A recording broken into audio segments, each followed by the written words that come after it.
Rob, how are you? Good, how's it going? I guess I'm going without headphones. Welcome to the Museum of Graffiti's Art Talk. And we're very thankful that you have time and have agreed to join us to take us down memory lane and share with us your history, the history of graffiti and style writing in Boston, and the things that you've experienced and your own personal style. So we appreciate you very much and your time. And so yeah, my pleasure. We're going to get right into it.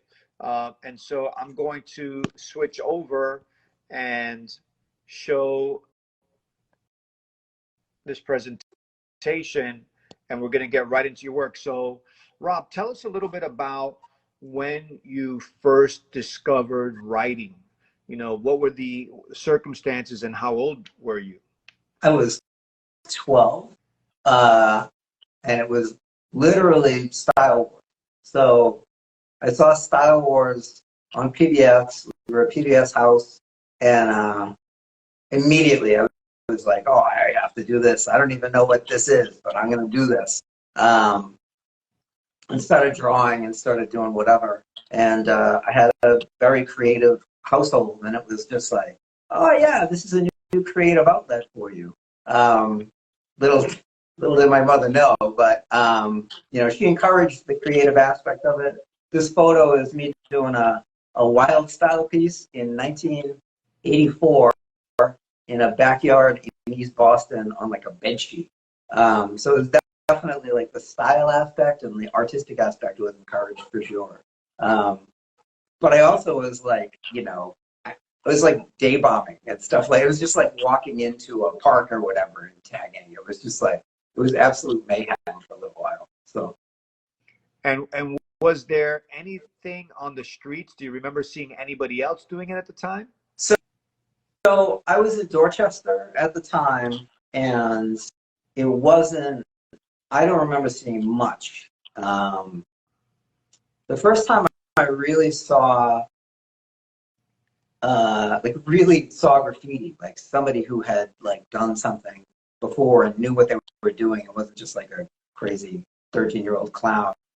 Was like in line for maybe Beat Street and at like this movie theater in downtown Boston. This guy had like a man purse full of paint markers, and he like pulled one out and shook it and like did this really complicated tag just right outside the movie theater. I was like, wow. And of course that didn't dissuade me from continuing to do day bombing. So I was like, not setting myself up for success in that aspect. So but yeah, no, it wasn't until I moved. So that I was in Dorchester at that time. It wasn't until I moved to Roslindale, which is actually where I am now, a block away from where I moved. And I started taking the Orange Line, that I started to see like everything that Boston had to offer. And that was, you know, kind of hugely eye-opening. And that was 85. And so what were some of the names that you recall seeing, and what were the styles that you witnessed? So Boston was set up basically, graffiti in Boston was set up basically along, for me at that time, it was set up along two lines. So there was the E line, which was the green line. It was a trolley line, and it ran through JP. And so you saw a lot of street graffiti like along the trolley line. And then that's the C line tunnel. But yes, those exact trains, the green line trolleys running outside. And then the Orange Line. So the Orange Line was an elevated track up until 1987. And so the stations were absolutely destroyed. But the rooftops were like masterpiece burners from as soon as it got outside, right after Chinatown, all the way to Forest Hills.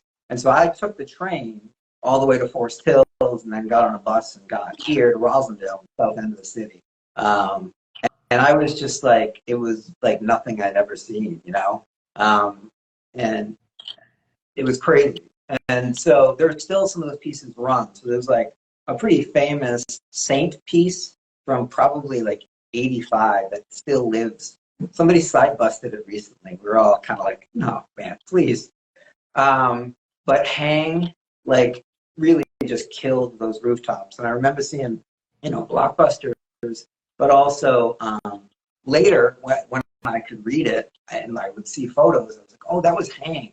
And so I know you have a photo I got from Sly, who's like old school Boston writer, and it was like the dude to take photos in the 80s. So if you've ever seen a photo from Boston in the 80s, it's probably Sly. And he's been great. So there's a Click piece. And I actually don't know if he took that one, but the rest of them are almost all his. And that piece is famous. That is one of Sly's. So let's go back to this Click piece. So is this what you're referencing that you were seeing styles like this at the time? Yes. So that's a little later, but Boston really embraced. I always thought, and I never have talked to people about this, but if you think about the there's like a bar letter piece, Scene and Mitch, I think, in Subway Art, and I think people like just dug into that because if you see, there's a lot of like overlapping bars and disconnected bars together to make letters. And you can see that in this piece. But this is a little later. So Click was one of the first style writers in Boston, and is an absolute legend. But he had kind of done, I don't know what he was coming back from, but he came back and he did this piece, and we were just like, all of our minds were blown, for sure. So, and there's another Click piece. That's Click, Soch, and Sly's photo. And that's a really good example of what I'm talking about with the overlapping bars. Really just funky style. Just like, there's a few house styles in Boston. This is one I wish would come back. Because it's not redone enough these days. So did this particular style have a name in Boston? I wasn't I was just when you get into graffiti and you're just like a clown or whatever, unless you know somebody, you have to make your way into the scene, right? And I was just starting to get known, and so like I was just like trying to make my way, like around 86. So no, that's actually a really good question. There's a couple people I could ask. There's a guy, Rob Stull, who like, if anybody from Boston, he's been involved in the MFA and stuff like that. He's an old school writer from this era, knows Click. He's also like a comic genius, works for Marvel and everybody. So he'd know. I'll have to corner him someday and ask him that. So I mean, so this is late 80s, I'm guessing. Is that correct? 86, 86. I think. Yeah. So it was current with the styles that were happening in New York at the time. It's right there stylistically. It is of the time. Yeah. So Click had a connection to New York, and so he was one of the first writers here because he would go down to New York and would see new styles and get flicks and whatever. And so he was far more developed than most people.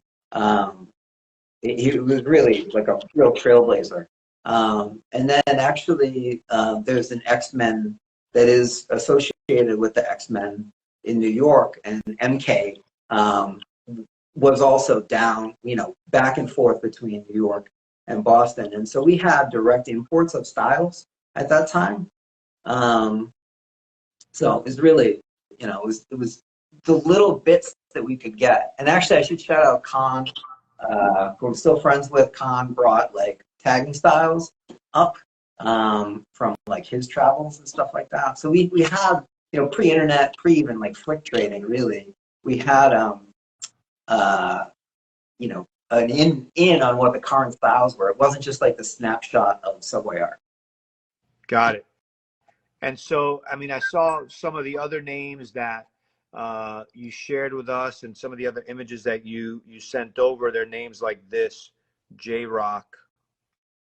So, like, there was the style writing side, right? So we're talking about, Orange Line. Somewhere in here, and we'll get to it. There's like this famous handball court that's still painted that like Howard Nazem painted. It's like that kind of like legendary spot. But there was also like a very hardcore bombing, and there always has been, with very few exceptions when things got like super hot.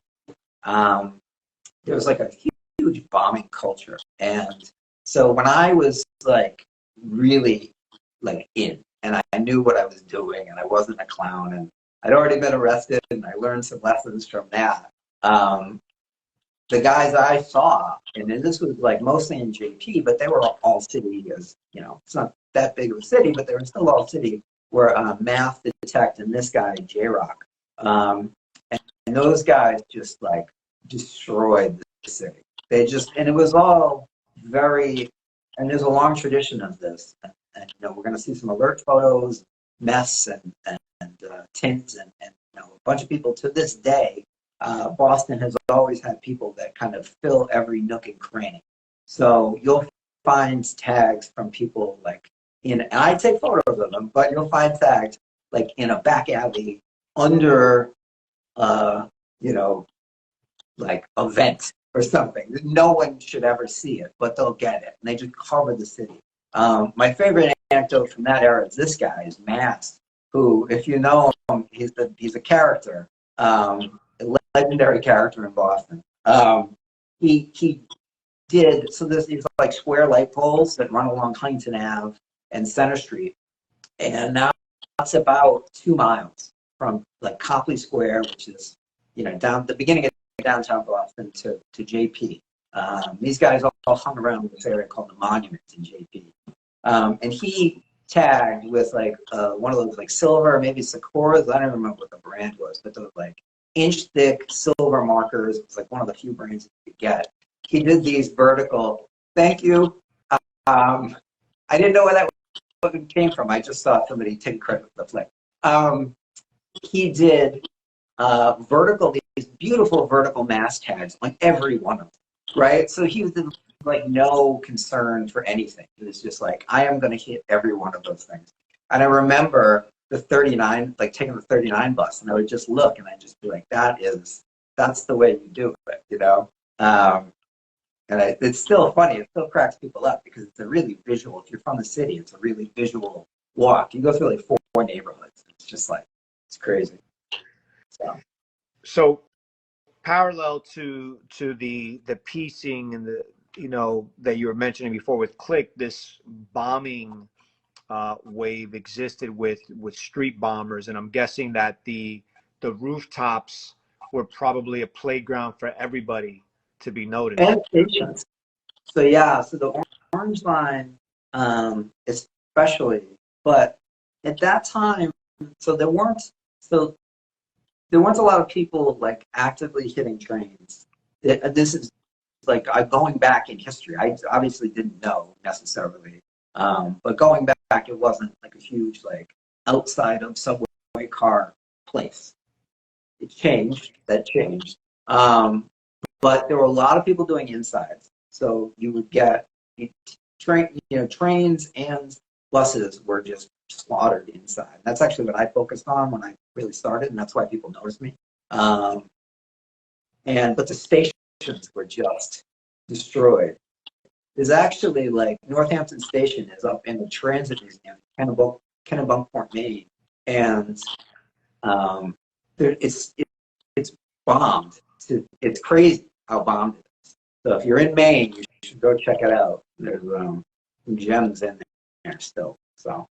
And so who were the writers at that time? When you started meeting writers, who were these people? Where did they come from? And what was the motivation besides, or was it just getting up? So I was primarily hitting AP, and to Rosendale, which is where I live, and kind of downtown Copley area. I was a skateboarder, and so that's where I hung out, was Copley. And so I would relentlessly tag. There's me. I'm the one on the left. That's big. a Boston legend in the background, excited about us doing that wall ride. That's in JP. That's the Curly School. And just as an aside, the piece says Scratch, and it says the Wall Masters. This is 1988 at a contest, the Graphic Violence contest. It was our skate zine. It actually eventually turned into Graphic Violence, the graffiti zine. It had a couple of issues that Target did. I wrote some stuff for it and had some outlines in and whatever, helped out with. But like Target took the name. It worked for skateboarding, whatever.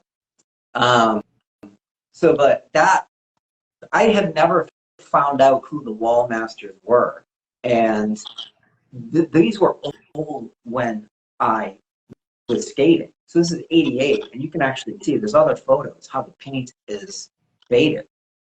And so these guys must have been 84 or 85 that they did. They did the whole thing, and I was too stupid to take photos of the other side. But they did the whole back of the school for a reason. But yeah, I was taking the 39 bus, and I was kidding. There was this back panel that you could just tag with a Pentel. I tagged with a Pentel every time I got on the bus. And then I was at Copley Library, and 3 guys came off of the 39 bus, and they were like, they saw like a tag on my skateboard or whatever, and it was this guy Cease and Shane, and I believe the kid that wrote Cope, I think, but it was definitely Cease and Shane, and they were in the Boston X-Men. Like, yo, who's React? And I was like, me, whatever. And so those are some of the first guys that I started to meet. And then this kind of cool but weird thing happened around Copley, which is like, it was skateboarders and punk rockers and like, whatever, like a bunch of misfits. And then all of a sudden we had like all these writers show up. And some writers were already Hayes, Mays, who was a really great writer here in Boston. Hayes apparently started the graffiti scene in Portland. I've never been able to verify that. Portland, Oregon. He left here and went there. But there were some skaters that also wrote Prank, Prankster PMS. But then, like just the hoods, like they're just like the kids from the street can't start to hang out. It was really like this weird, fun, amazing vibe, but it was just like unlike anything I've ever seen. And so then I just started to meet a bunch of people. I met Start. I had a piece on my board. I was walking around Copley and I met Start, Kid Satin, who's like a kind of a legendary style master here. Not a lot of this stuff exists anymore, but he's still like, if you were around, you like knew his stuff. Pony I met through him. Tail, Con, it was just like, just kind of the circle started to widen a little bit at that point. That was like 87. And then there's kind of a transition period there. I don't know if you have some of the earlier photos before I go on a little bit, because it is kind of takes us in a different direction. Sure. So I'm curious. So, you get into this, you fall in love with this, writing movement. You start to see it. You start to tag yourself in the daytime. What was the reaction of people that saw you that weren't writers, and what was the reaction of your family besides, sort of encouraging the art side of it, but maybe how did they feel about the tagging or bombing side of it? So even my first arrest, so what did people think? There was this spot that was actually like relatively out of the way, but in the middle of downtown Boston, where we were just like tagging. I have photos somewhere. I think my mother has. This like area with benches or whatever, but it was right at the Prudential Center. So if you see the Boston Marathon runs by where I got arrested. And it's because people across the street saw us and called the cops at the Prudential Center. and they busted up there. It was more, it was just annoyance that like they had to pay. It was beautiful. Mother was great about it. She was like, it was annoyance that she had to pay the fine, the restitution to like put a coat of paint on these stupid benches that they've since destroyed. You know, so it was actually like she was relatively supportive, which is crazy. Think about it in hindsight, but you know, she just was like, this kid's gonna do what he's gonna do, and he could be doing worse things. So I don't know. And what about your peers, other kids, you know, friends at the time that weren't into this? Did they know that you were React or that you became React? Yeah, so React started in '87 is when I started writing React. I wrote strangely, so I told you the kid that wrote Cope. I wrote Core for a while. I wrote Spider first. I got arrested writing Spider, which is embarrassing, but a lot of people have probably had that same story. And then I wrote Core, which is funny because, of course, Core 2, I'm OK President. I met a few years later. But yeah, we had a Core and a Cope. And I stopped writing Core because it looked too much like Cope, and started writing React. But no, people knew, right? Like, so I was like, not necessarily like at high school. I went to kind of a famous high school in the area for, you know, eggheads or whatever, and I was wasting my opportunity there, but I stuck it out. So they didn't know. They just thought I was a screw up and a skateboarder, so I was totally an oddball. But, you know, around Copley, it was like, you know, it was just one of the things that people did, you know, amongst many. You know, you'd see bike couriers and it's like, oh, that's Papa Wink or whatever. It was this guy who was all city. And you know, it was just like part of the scene, really small scene, but it was, you know, just part of that, like kind of multicultural, multi-underground, multi-whatever theme scene that we had going on in California. I get it. So, you know, in mentioning some of these names, you mentioned, you know, someone like Alert. Yeah. And we were able to dig up some old images here. Can you tell us anything about this writer at all? Yeah. So Target and I were the first writers he knew. So he hung around with this guy who was like lived on like, you know, a couple blocks from Copley. He was like boots and braces kind of guy, but not racist, you know, which is you have to qualify now, I guess.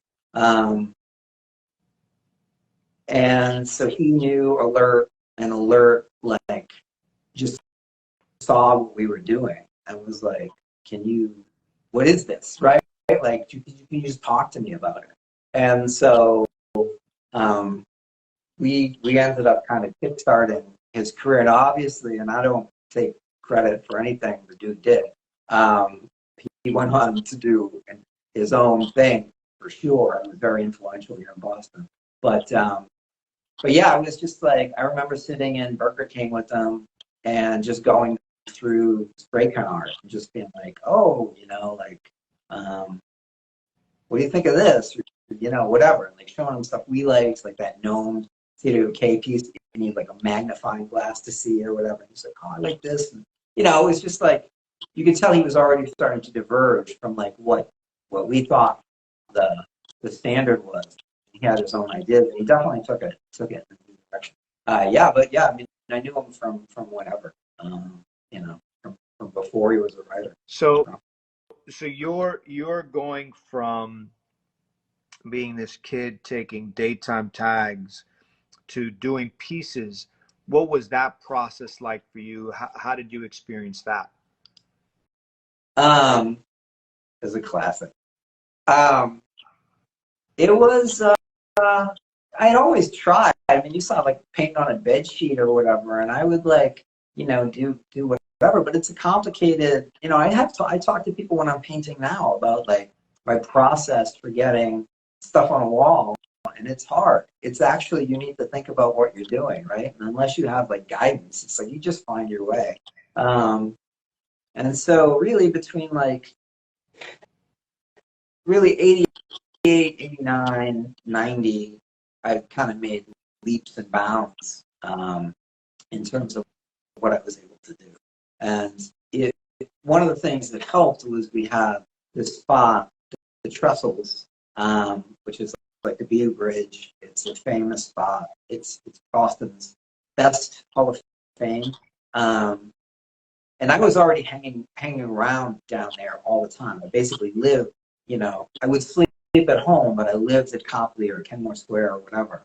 And so, and then people started to have apartments, and like we could chill and then go paint and whatever. And so we just had the opportunity to paint a lot more. And so it went, the development goes rapidly when you're painting, which is still true, right? I mean, it's still, I get better because I paint a lot now, and it's like, oh, I'm better than I was 2 years ago, or whatever. But this piece is with Semi, and yeah, it was the Trestles. You can actually see, nobody's going to be able to see it now, but this photo is around, and you can see that like KR and Kook and Shock and a bunch of like New York writers are up this like big roll call up at the top. And that was like right around the time that a lot of those guys started to come up. So it was just like, Sausage Posse. I think that's, this is a KR tag. Yeah, I'm just going off the memory who's up there. But I know that there's, the BFB, NBC, etc. So that was right when those guys started to come up. But this piece was Semi. Actually, I was writing, at this point, I was writing Rave, because you just play around with this stuff. And so for about a year, I wrote 89, 90. I would kind of flip between the two a little bit, but I mostly wrote Rave, which is funny because I didn't like to tag it, and I had just been a tagger up until that point, really. And I didn't really piece it. So there's a few example pieces from that era that I really like, that aren't React or Rave, that like this, Beer. And there's like, there's a trackside I did in Dorchester. It was just a BSB with the character. And if you like zoom in, you can see this little tag. That one, yeah. So this is one of those things, like, now kids, they catch a tag and they take a photo of it. Every single thing they do. I didn't remember doing this. I never saw it again. It's this like ribbon style BSB with a character that Phil Folio is the artist. Myth Adventures. It's like a Dungeons and Dragons comic book or whatever. And so yeah, it's just this random trackside in Dorchester. Apparently it ran for a while. People knew it. But yeah, it was a funny one. So but that's the thing. This experimentation that happens sort of in places where there's no one around to sort of hassle you. Yeah. Yeah, I mean, this was visible from the red line, but as you can tell, I spent time down there. It was like, the trackside spots that set back 100 feet from the tracks in an industrial area. You might as well bring a barbecue, right? So, but the Trestles was practically a legal spot. I mean, I eventually ended up getting arrested there, but that was when the area started to gentrify a little bit. They were redeveloping one of the buildings for like some bio farm or whatever. That's a fun one. So that was again at the Trestles. That was with Target, and so we did. I believe that there's another character on the right side, but we've never seen it. Yeah. So it says B subliminal, and then of course it should say B because BSB, being strictly beyond Bomber Storming Boston, was our crew, and I did. No one took a photo of the full thing. So there's the characters to the right. So I did the characters, and Tom Target did the letters. And there's actually a sketch I found of this. So where we were like sitting at like Pizza Pad or whatever, trying to plan out like, oh, I'll do this character and whatever. That was a fun one. And that was really where we started to like, and other people were too. So talking about Alert and Wombat and Sly and Rise and people like that. It was like people started to zone. People started to like really go for bigger pieces at the trestles because you could.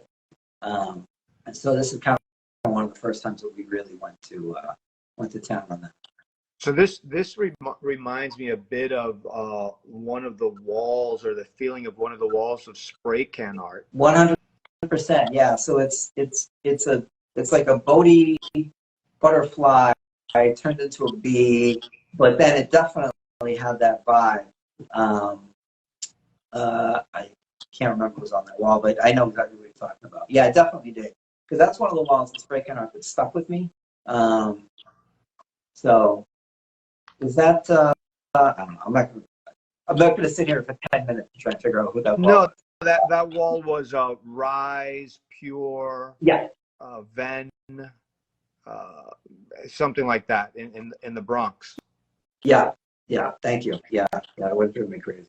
But, So yeah, that's a but no, wall. I see the connection, you know, stylistically, at least in the character, and you mentioned the Bodhi style, and so, you know, although you're in Boston, you're still receiving all this information.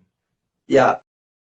Well, at this point, we had actual human beings, right? So it was like people started to, and this is a thing that's been a trend in Boston since then, is that you had writers. We have a lot of colleges. We have a lot of colleges. In the summer, this place empties out to the tune of like 300,000 people go back home. And so we've had a bunch of people come up here for school, spend time, do a bunch of graffiti, you know, add their flavor to the local styles and make new connections and whatever. So, and by this point, we had started to have that. Um, so it was a really fertile time. Right. No, I see it just in the mention of the, you know, the KR tags behind it, and I saw a sports tag and BFP. Yeah. So they were writers from New York and from Queens, New York, coming up, probably like you mentioned, to go to college. Yeah. So that's 91. And this is again where like you don't think about, you're just doing this as ephemeral, right? It's just like I'm painting and I'm having fun. So this is almost impossible to photograph. This photograph, by the way, is from a guy from Boston, well, Cambridge, named Matt Ruskin, the film director now. So if you ever see a movie by him, rent it or go buy a ticket. He's a good guy. And he gave me this great photo of this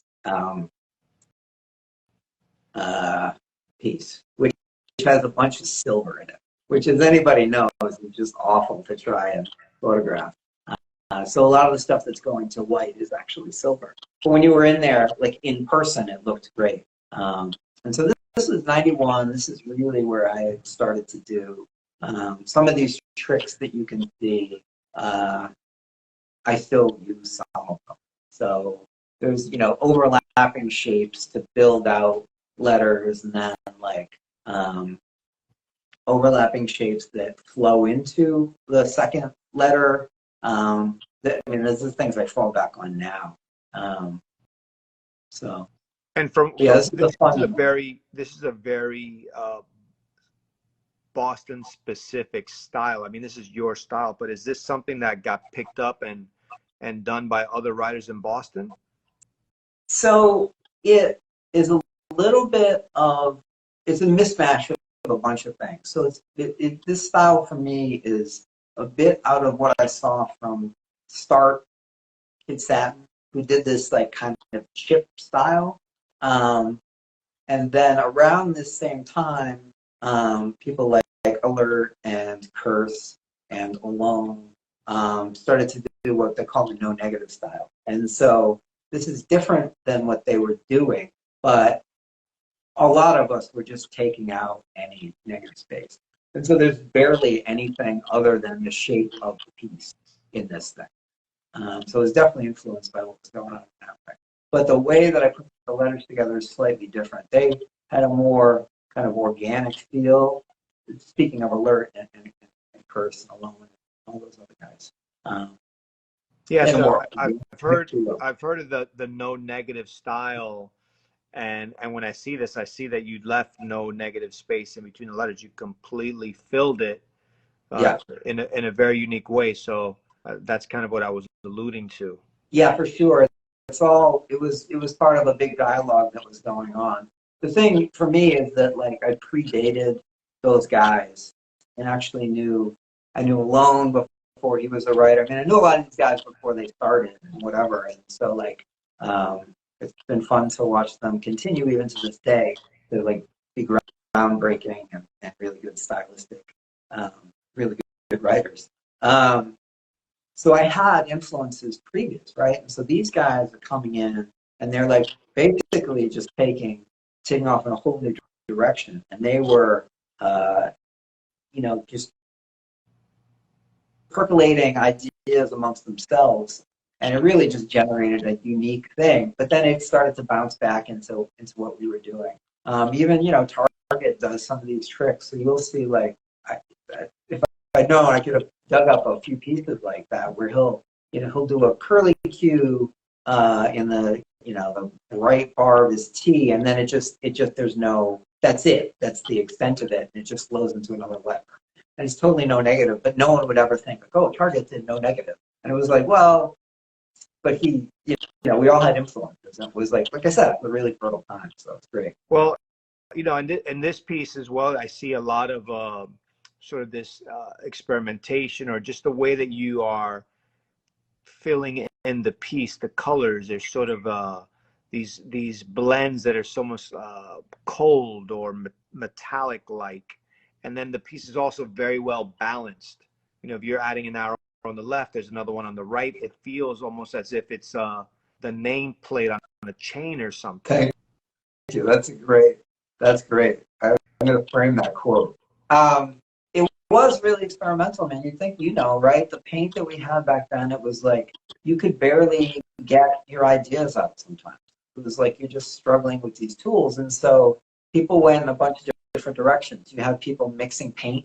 You had all that stuff starting to happen. And then I was experimenting with like actually how to apply the paint to the wall in ways that were interesting. And so there's a lot of like intentional drips and splatter in this. Yeah. And then like, some really weird, like you said, really weird blends. And just really experimental. And then I set it off with this like yellow outline. It was the only thing that could hold it together. It's like, but that was it. We would just show. I had a really nice outline for this. It's in Nancy O'Loughlin's collection now. But I had a really nice outline for this. But then it was like we would get to the wall. It wasn't like I had cans. It was like, oh, I'm going to use these colors. It was like I would go and figure it out. So this wasn't improvised. This was well planned out.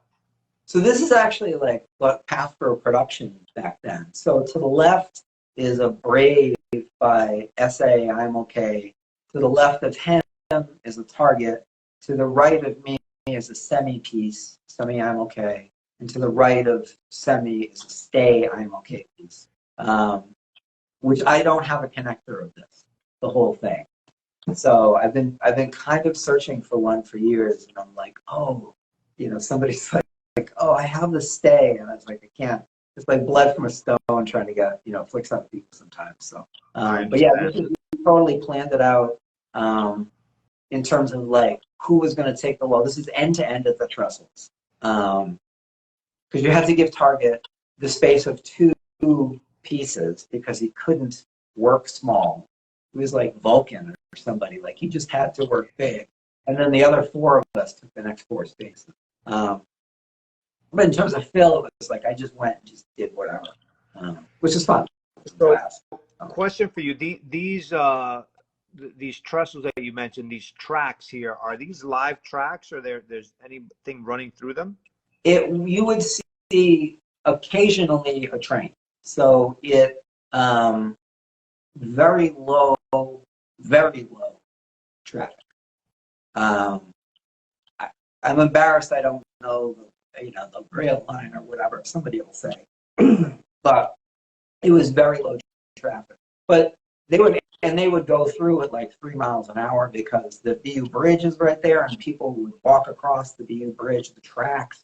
So it like pretty chill. But I mean, we literally, there was a couple of years where people would bring like a hibachi, like, you know, little like grill down there. We would, you know, drink beers and just hang out. And in fact, we'd meet, you would just end up with meeting writers.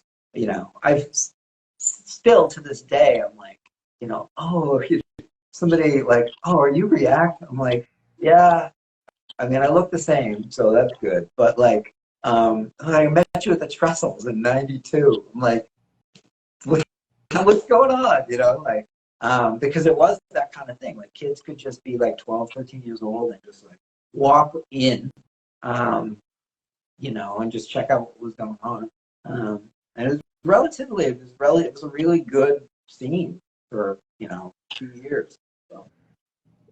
So just for us to sort of reset, for everybody to know that's joining us, my name is Alan Kett. This is Rob React, and React is a writer from Boston, and he's taking us down memory lane into the beginnings and the early days of Boston graffiti.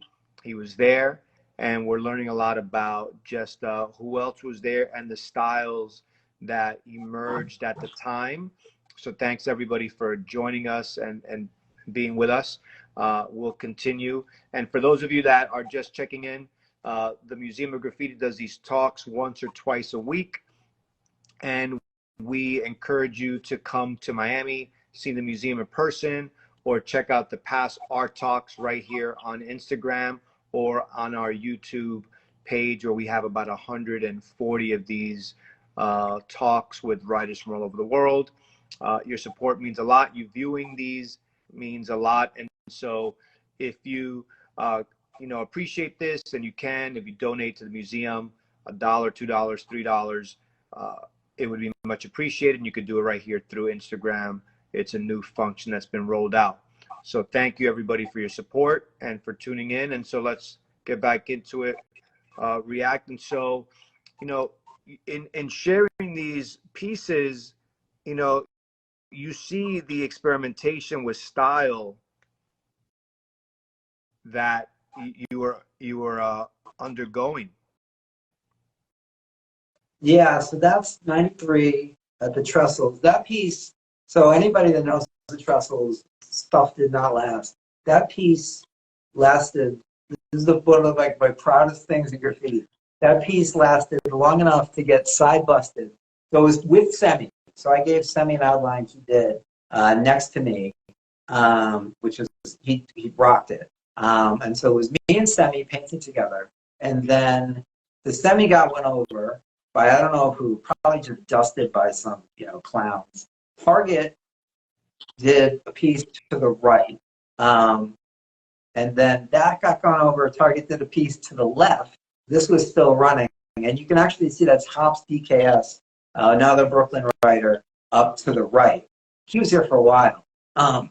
Actually, so he moved to my neighborhood somewhere.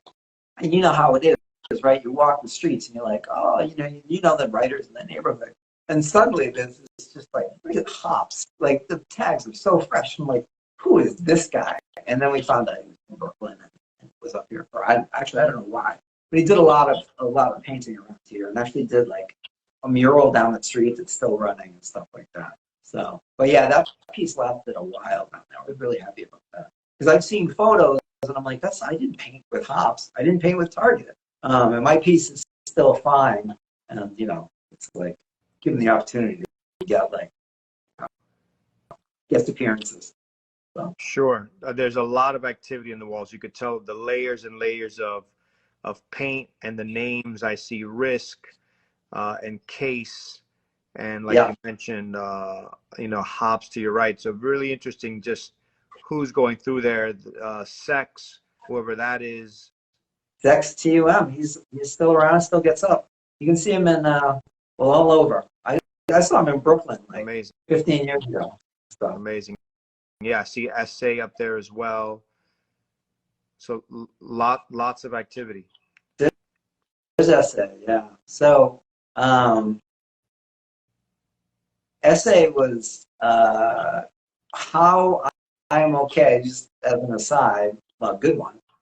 Essay is how I'm okay really got into Boston. So Eros met Essay up here and brought Essay down to Connecticut, where he met E-Rock.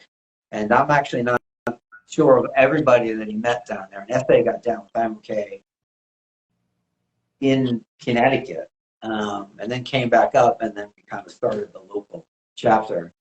But as Cortu will point out, he was basically the Boston chapter head, and he was really his own guy, like his own styles. He's a fantastic artist, and if you check out his stuff, it's just like he does backdrops and like painting for movies. And so like we're up in, you'll see like a React tag in like there was a React tag in a Toyota commercial like 15 years ago. I was like, oh, Jimmy did that.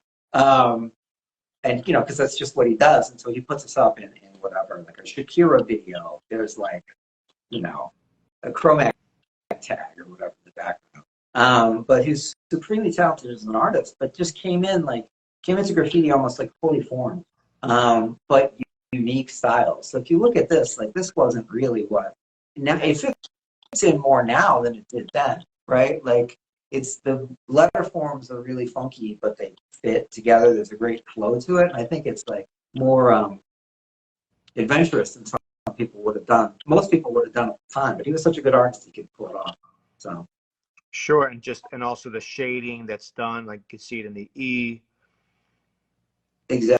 So yeah, that's just artistic, art school background shining through. So sure, and so for those of us out here that do not know, can you tell us? You started to go down and explain what I Am Okay is, but can you give us a bit more information? What is I Am Okay, and just who is it and all that stuff? It was one of the first crews that really stretched kind of geographically. And it was a lot of the kind of information sharing and kind of relationships were through like the hardcore scene and like going to shows and stuff like that, but also, art school connections and whatever. And so it was Cortu was the president from the Bronx. And then the other two heads at the time were Chromag from New Rochelle and E-Rock from Connecticut. And E-Rock and Chromag have unfortunately passed away, but Cortu's still rocking it, still killing styles. But it was, it's an interesting, I mean, I'm biased, right? But it's an interesting crew because we were up like crazy and doing a bunch of illegal stuff and hitting highways in New York and Boston and Connecticut. And it's still, active. And we've refreshed it with people like, Ewok and Mast and Jick and, just name it. And, but then, the people that have been around forever, like Eros and Sket, Emit, Cycle. Still, I feel bad about anybody I'm forgetting. But it's just like, it's still like a vibrant, crew in that way. Even the old timers aren't like, it's not like a novelty act where they come out and they like just do the pieces that they did 25 years ago. Everyone's still pushing the limits. And then the newer guys are legends. Keep it going. It's like, the 30th anniversary was a couple of years ago. It was just like, watching people who are that good at painting, like literally just the physical act of painting is fun. Mass did the If Mother Only Knew spell out, and it was like 150 feet long and just killer style the way he worked. It was on a ladder and he just was like listening to music and just killing it. It was a blast. But yeah, it was like a highway crew basically, around, from Washington to Boston. The other one was Sports. So Sports had like kind of a chapter after in Boston as well. Less people in MMOK kind of really grew, and people thought it was a Boston crew that were from Boston. They thought it was just Boston. I was like, no, there's like 70 people in Connecticut and whatever, New York. So, and that's amazing. it. And so this is another one of the members that you mentioned earlier, Target. Yeah, Target. So Target was my first like actual knew what was up partner in Graph. And so I met him Copley Square in like maybe the end of 85, 86, early 86. And it was just like skating. It was just about skateboarding. And it was like, oh, he saw a tag on my board. He was like, oh, you right, whatever. It's like, oh yeah, I go to, high school with this guy. He writes Storm, and so it was just like kind of like grew up from there into a pretty long partnership. Throughout the 80s and 90s. So, And again, and that's this particular style, I don't think it's that necessarily the no negative style that you were talking about, but it pretty much looks like there's no negative space or no negative style. This is actually a really good example of somebody just texted me. I don't know if he knows I'm saying nice things about.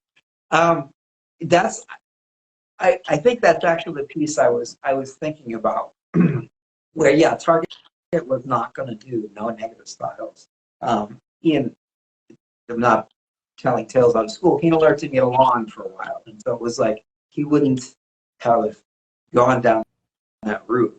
But like I said, it was like these ideas were percolating, and we did not. It was not a Boston thing. We were like showing the background through the piece, but he's just doing this enormous 3D to get that effect.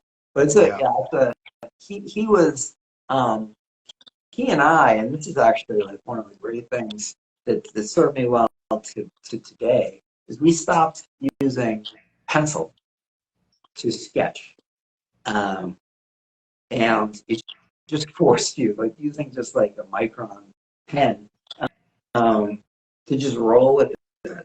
It's just like, it's like operating without a net. And there's there's the thing that writers and pros do called the exquisite corpse. And I think artists do it as well, where you trade off lines in a book or lines in a drawing. And we did a couple of outlines like that in ballpoint pen. And it was fun.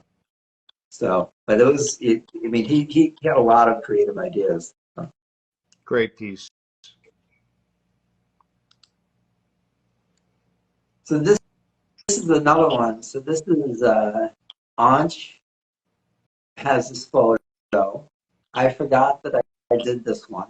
And like people eventually were like, when it was posted online, they're like, oh, I remember that. I was like, well, I didn't. You can actually see that I ran out of black. It's the way things went back then. But this one was fun to do. It was, pretty like straightforward concept. Obviously I look at it now and I'm like, oh, I could have done better shading and whatever, made it more realistic. But it was like, this was at the Trestle, and it was just like, oh, we're going to just like go knock something out in an hour because we have some paint. We have nothing better to do.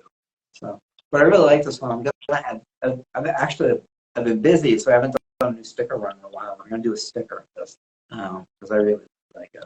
I'd love to like redo the illustration so it's cleaner. So. Very, very cool.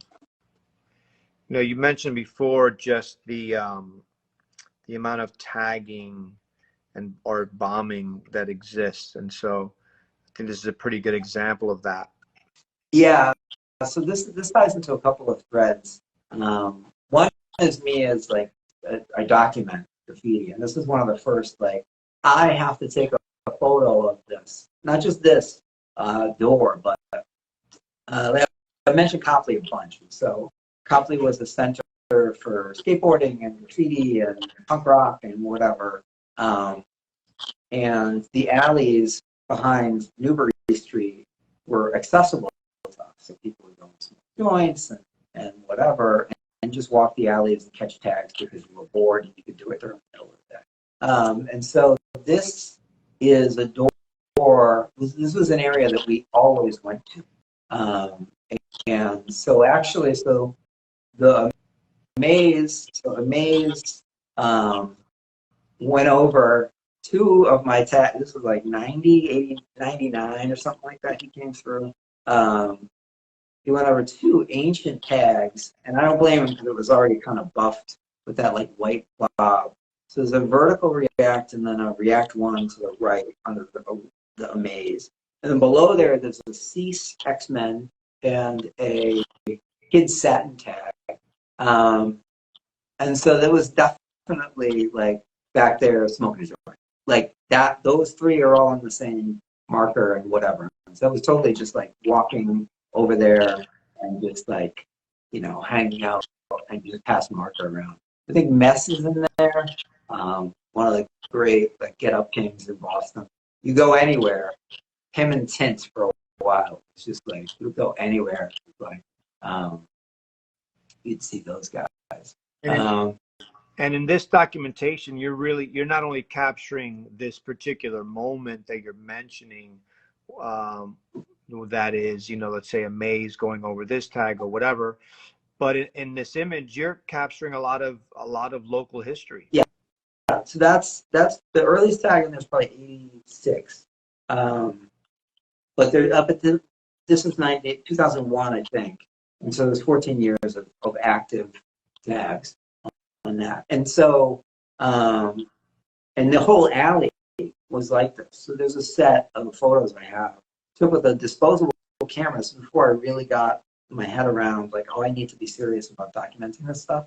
But I walked through and just did the entire alley. And so it's like the last documentation of that. I went through again a couple years later, and then they buffed it. So the neighborhood association for the Back Bay was like, we have to clean up all this graffiti, and they literally buffed the alleys. Like anyone cared. But they got it in their craw that they were like, oh, we need to clean these alleys up. And so, yeah. And so I'm really happy that I captured it. Because like, that was when I took it. That was definitely the last piece of Kid Satin graffiti, even if you have to like piece it together in the city. And probably the last Cease too. So there's a few examples like that throughout those photos. And that was really where I started to take, you know, to just try and capture it because it's ephemeral, and I cared, so that was enough, right? It was a reason enough to do it. Well, no, it's great. It's great to have documentation of this amazing, you know, art movement or subculture as it goes through these transformations, and as more people come in and out of participating in it.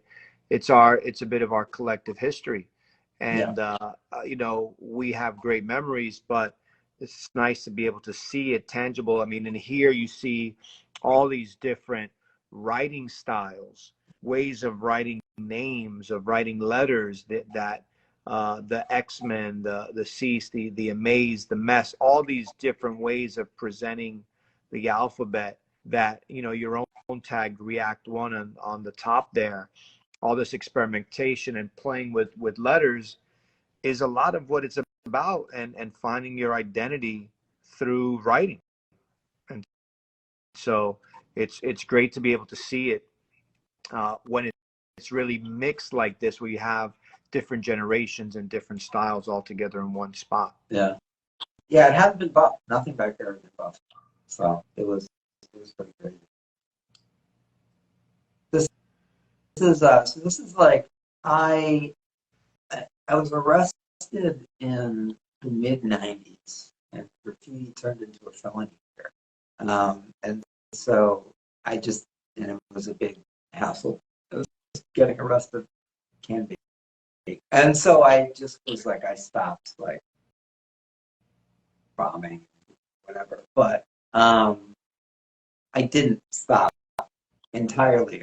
So this is one of the first times that I went out and you know, painted with, you know, and it happens, you know, now it happens a lot that I have conversations with younger writers, and they ask me questions, and they you know, share their stuff, whatever. A lot of Instagram. You people reach out like, hey, do you know who this is? They're like exploring tunnels. I'm like, oh, I've never seen that before. It's like, oh, did you see Sway down there? So this is one of those examples of the mid 2000s, which is a period where I started to paint more again, instead of just like kind of doing, you know, paintings and black book work. And so this was with Vault Flow. And Target was with us that day, but didn't paint. So I just painted with Vault to the left. And I, you know, again, this was a photo of it. So it was like pretty early in my documentation thing. And so I didn't get good connectors of it. So the Vault is not included here. So I'm an idiot. The Vault is really fresh. It was fun. So, you know, you mentioned how the penalties changed to become a felony. Yeah. How concerned before that were you of arrest? Did it cross your mind? Was it a concern ever? Yeah, I didn't want to get arrested for a misdemeanor, but it became a lot bigger problem for people. You know, there's people that you could talk to if they want to talk about their history here in Boston, who would give you horror stories about the way that they started to, the vandal squad started to work. And it was pretty relentless and let's say creative. And that was the other reason. I was like, I'm not getting involved with that. People left. You know, people were driven either underground entirely, stopped writing, or left the city to continue writing. Which now, of course, people travel all over. But, you know, back then it wasn't like you're going to go to, you know, Denver to continue writing.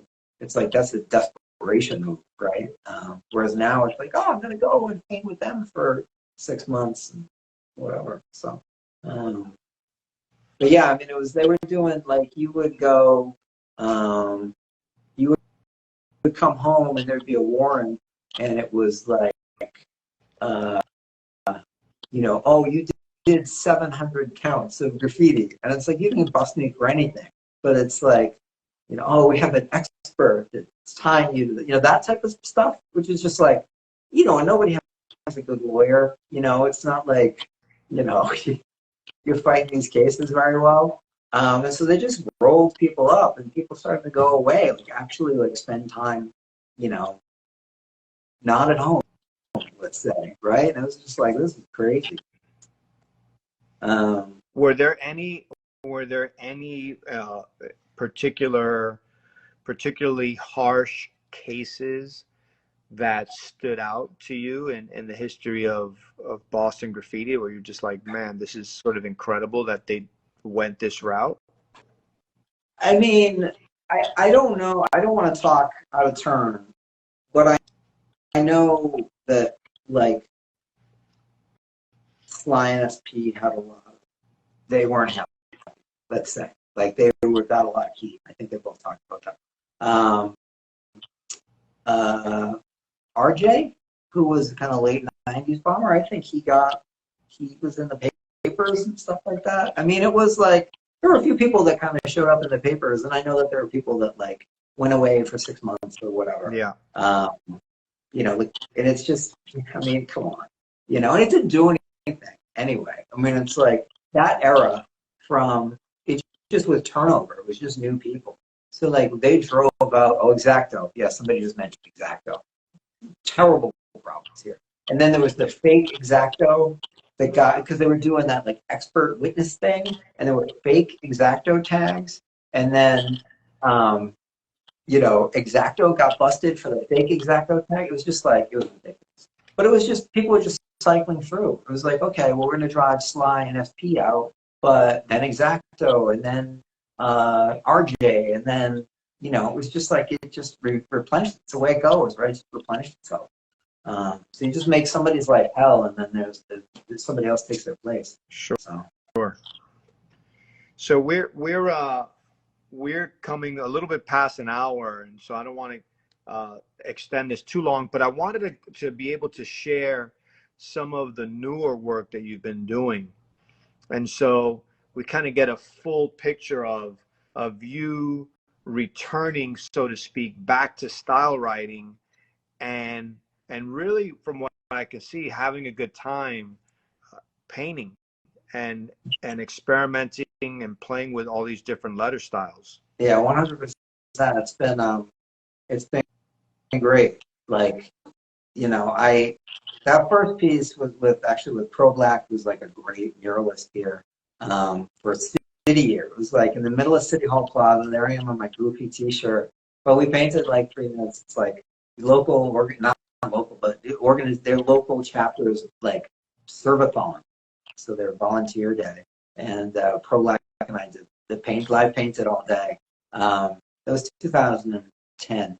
And it's not, you know, it's not a style I do a lot now, but it was really a lot of fun, and it really worked for that particular audience. And the work he did too, he did like topography in the background of the video.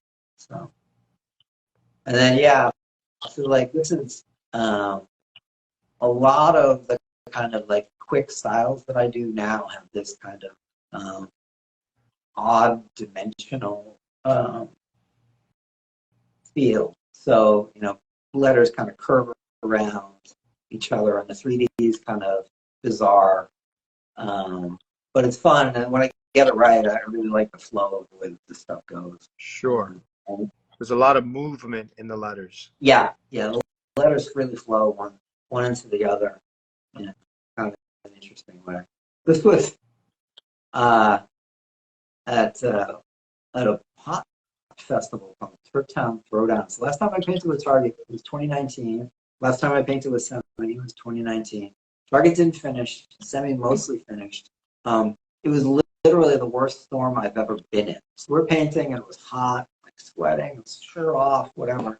Trying to drink water, and then like it's like I was afraid there was going to be a tornado, and so this is as far as I got. But this was a really fun one to do. Because it's like you just chill, talking to people. It's hot rallies. I'm trying to stay hydrated and pay attention to my art, but everyone else is like having a good time. So sure. That was actually the last time I saw Mike Hell, RIP. Really good to see him.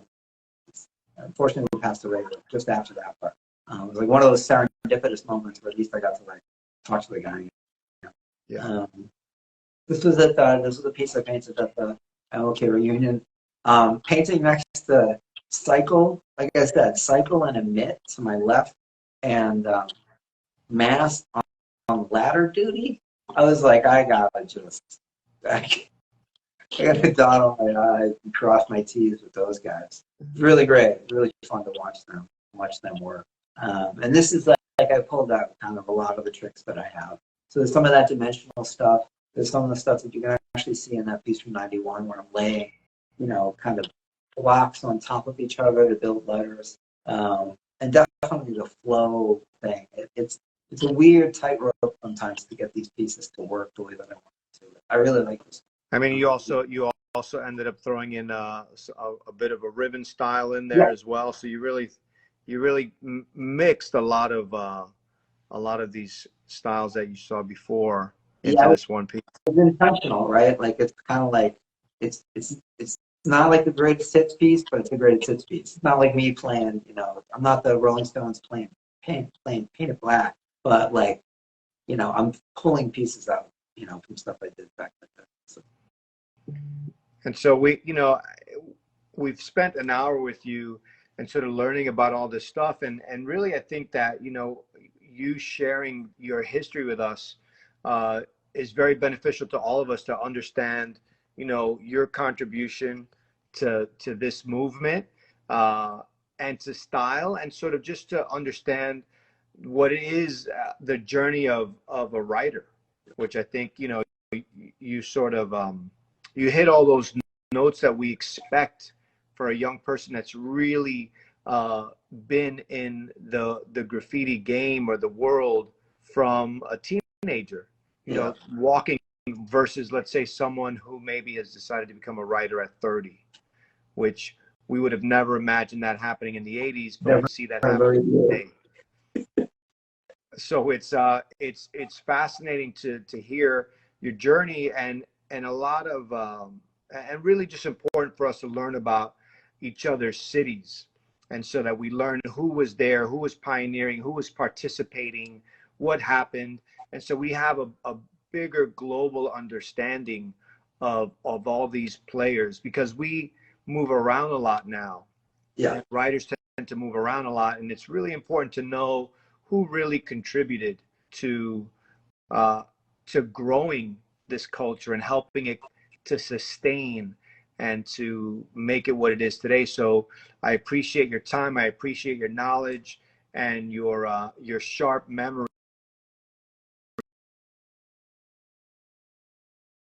because it's as a result of folks like you that were there and that remember that we get this great information. So thank you very much for sharing all of that. Oh, it was my pleasure. It was great. I love talking about this stuff. So. Great. And so so we're gonna wrap this up. And so for everybody out there that has been listening, thank you so much for staying with us and hearing another one of our art talks with Rob React. If you missed it, this will be saved and you can get it back and go through the whole entire thing. We appreciate everybody out there that contributes to this culture and that paints and that takes those photos that we need, that we forget to take, and that help us with documentation and that contribute in their own special way. My name is Alan Kett. I am the co-founder and the curator here at the Museum of Graffiti in Miami. Come and see us. Check us out online. Be a part of what we're doing. And so we appreciate you guys very much. And so, Rob, thank you so much. Have a great night, everybody. Join us again on Thursday for another art talk. We'll be speaking to NM from Philadelphia. Cool. Thanks, everybody. Peace, Rob. Thank you. Thank you.